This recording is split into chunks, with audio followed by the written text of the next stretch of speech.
بسم الله الرحمن الرحيم بسم الله الرحمن الرحيم الحمد لله رب العالمين الصلاة والسلام على أشرف الأنبياء والمرسلين وآله الطيبين الطاهرين المعصومين أما بعد معزز سامعين وناظرين اکرام محبت اہل بیت जे उनवान सां 14 नशस्त में हाज़िर आहियूं। जीअं पहिरियां ज़िक्र कयोसीं त मोहब्बत अहल बैत हिकु अज़ीम बुलंद ऐं बालातर अमल आहे। वाक़िन मोहब्बत अहल बैत हिकु अहिड़ो अज़ीम बुलंद ऐं बालातर अमल आहे जंहिं अमल जे बग़ैर कोई अमल क़ाबिल क़बूल कोन थिए थो। मोहब्बत अहल बैत उहो अमल आहे जेको हर अमल जी क़बूलियत जे लाइ शर्त आहे, जंहिं ते काफ़ी सारियूं नबी पाक सल्लल्लाहु अलैहि वसल्लम जिन जूं हदीसूं ऐं मासूमीन जा अक़वाल बितौर दलील आहिनि। उन्हनि अहादीस ऐं अक़वाल मासूमीन जे ज़िक्र करण खां पहिरीं क़ुरान करीम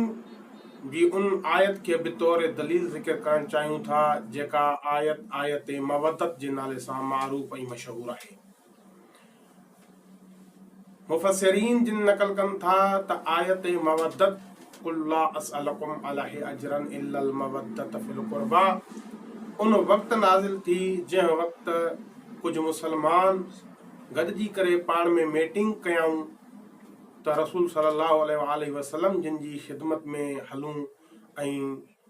नबी अकरम सल्लल्लाहु अलैहि वसल्लम जिन खे इन रिसालत जो अजर ॾियूं।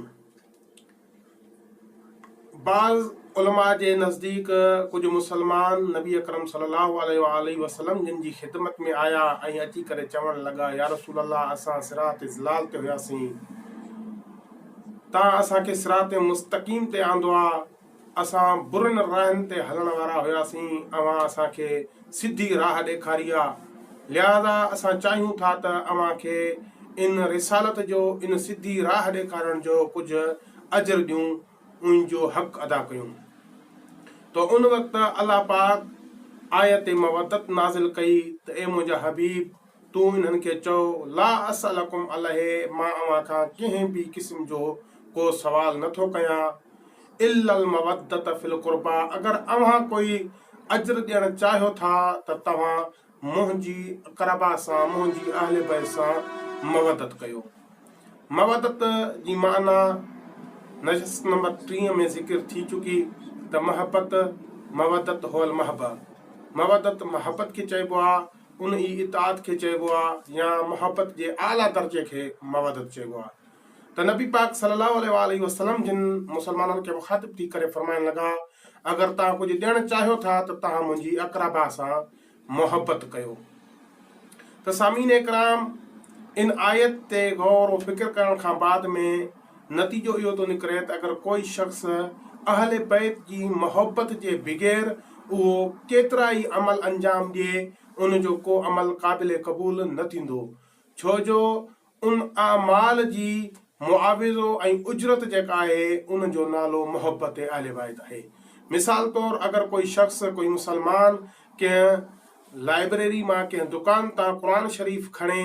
ऐं बग़ैर उनजो मुआविज़ो ॾिए, बग़ैर पैसा या रक़म उन क़ुरान जी अदा कंदे उहो क़ुरान खे तिलावत कंदो रहे, त उन क़िराअत जो सवाब उनखे न मिलंदो एसी ताणी जो हू उन क़ुरान जो मुआविज़ो ॾिए। त नबी अकरम सल्लल्लाहु अलैहि वसल्लम जिन जे तमाम अहादीस में भी इहो वाज़िह तौर रोशन मिले थो त अहल बैत सां मोहब्बत करण जे बग़ैर कोई शख़्स अमाल अंजाम ॾिए, चाहे केतिरा ई अमल हुजनि, त उहे क़ाबिल क़बूल न थींदा। जीअं तारीख़ निसाई ऐं शरफुल मुस्तफ़ा में मौजूद आहे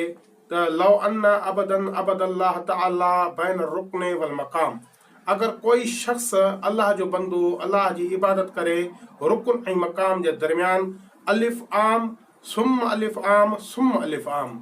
नबी पाक फरमायो 3000 साल जे बराबर उहो बंदगी खुदा करे, वलम यकुन हुब्बुना अहलिल बैत, अगर असां अहले बैत जी मोहब्बत नथो रखे त लअकबल्लाहु अला मुनखरिही फिन्नार त अल्लाह पाक क़यामत जे ॾींहुं उनखे